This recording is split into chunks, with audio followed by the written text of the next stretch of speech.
the ultimate in offshore everything, the Conquest. Boston Whaler 325, available also as a 405.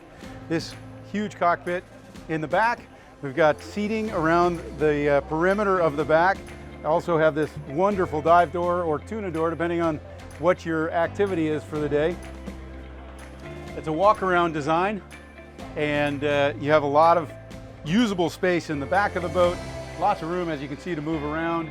You can option different features back here.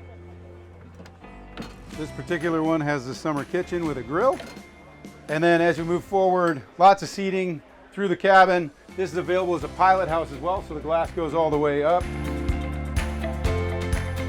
Huge screens you can see built into the dash, air conditioned all the way through this cabin and into the cockpit.